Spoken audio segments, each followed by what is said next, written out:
Good morning, YouTube, and welcome back to the channel. This is IMAX Sports with another football video, and today I'm going over why Dalvin Cook has a serious chance of getting the NFL MVP, even with all these high-power, star-power quarterbacks doing phenomenally well. So, if you want to see some interesting statistics about Dalvin Cook and a comparison to 2012 Adrian Peterson, and why not only Adrian Peterson got the MVP, but why Dalvin Cook has a serious chance even with these quarterbacks doing so well, then make sure to check out the rest of this video because I go into great detail on Dalvin Cook's statistics and what makes him so special this season. But before we get into anything, I'd just like to inform you all that only 8% of the people who watch my videos are actually subscribed. So if you enjoy my content and you want to support the channel for free, make sure to subscribe to the channel. You'll get notified when all the video and hit the notification bell so you get notified when all my new videos show up. It helps support the channel and you guys get all the content that you guys want. So, yeah. So let's start off with Dalvin Cook's 2020 statistics. One of the things that so far he has almost 1,000 yards, 12 touchdowns on the ground, with 200 receiving yards and 1 receiving touchdown, which is incredibly good for 8 games. If you want to, but one thing I've noticed is Dalvin Cook has only played 8 games. He missed 1 due to injury. So if you look at the first 3 weeks, all those losses, the first 2, he only carried the ball for under 15 carries. So he had less than 15 attempts to do anything in that game.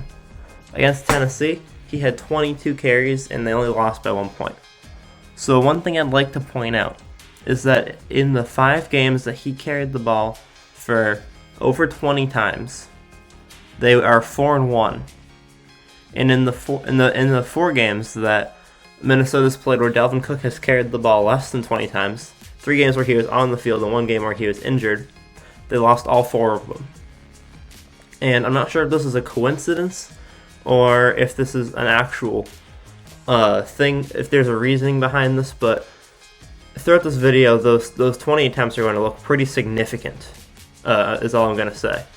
So, his first really good game was against Tennessee. He had 22 carries for 181 yards and a touchdown. The next week he had 27 carries for 130 yards and 2 touchdowns. Against Seattle, he got injured halfway through the game. He only had 17 carries for 65 yards and a touchdown, and they lost the game 27-26. Against Green Bay, he had 30 carries for 163 yards and 3 touchdowns, and they beat one of the best teams in the league. He had 22 carries for 206 yards and 2 touchdowns against Detroit, and they won that game in a landslide. And he was a crucial part in their win against Chicago. And so basically, what I'm trying to point out here is Dalvin Cook is one of the most crucial parts of this team. If this team makes the playoffs, if this team goes 10-6 and makes the playoffs, then he will be the most valuable player on the team at the very least, because he is needed in order for them to win the game. They can't win the game without Dalvin Cook.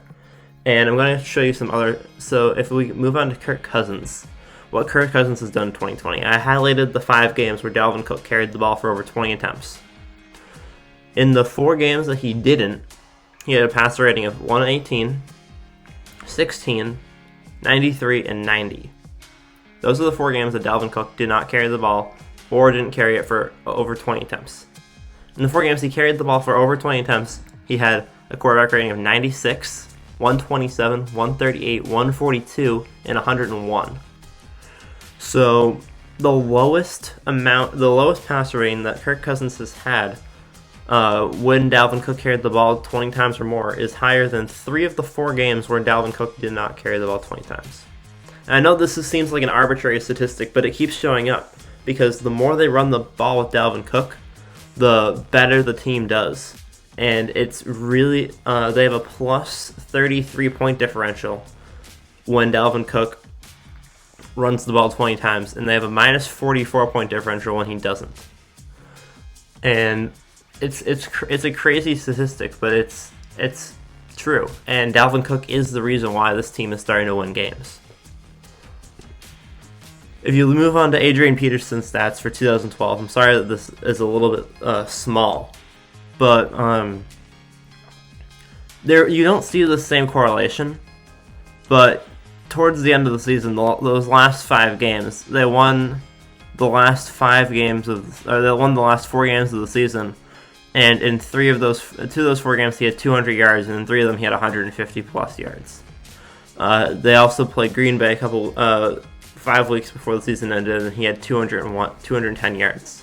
So Adrian Peterson, you don't see the same correlation, but these are the statistics that he put up against Drew Brees' 5,100 yards and 43 touchdowns for Adrian Peterson to get the MVP. And in the same situation, the Vikings barely made the wild card position in the playoffs that season at a record of 10-6 because of those last 4 games of the season where Adrian Peterson played phenomenally.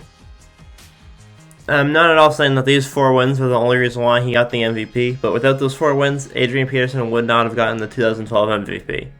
They would not have made the playoffs, and he wouldn't have been his stats wouldn't have been significant enough for him to get the MVP because they didn't win enough games and didn't make the playoffs. Moving on to some more comparisons that I've made. If you look at the games where Dalvin Cooks carried the ball 20 times or more, there's 5 such games. There's 4 games where he didn't. In those 5 games that he did, they're averaging 32 minutes per game of time of possession. In the games where he isn't, they're averaging 25 minutes per game of time of possession.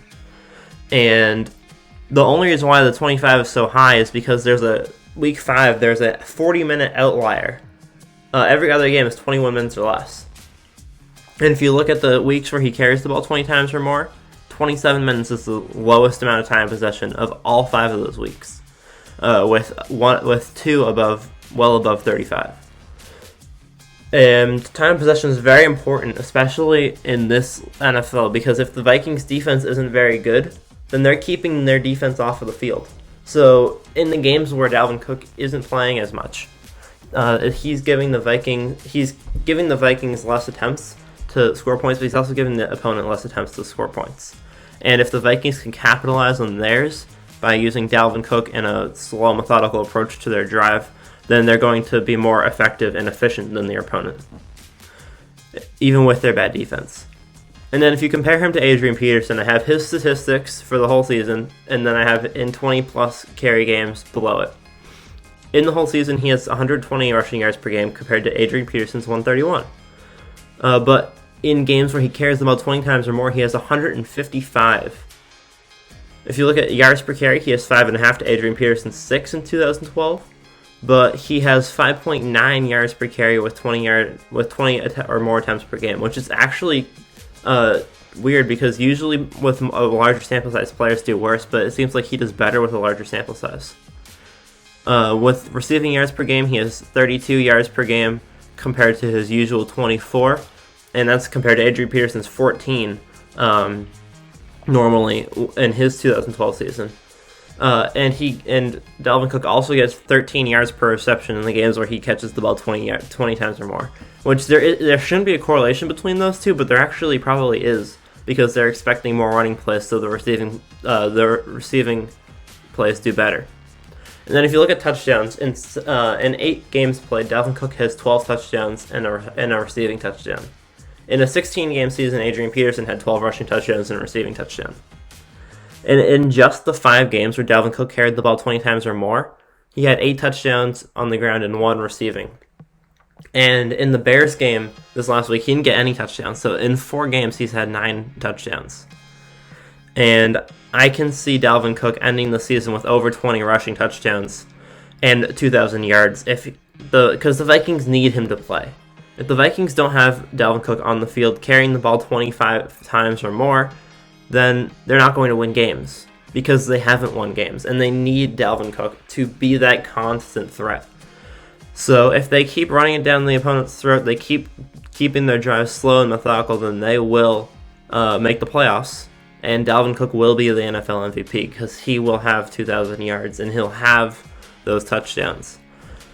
If they don't continue to do this, then they probably won't make the playoffs, and Dalvin Cook won't get the NFL MVP.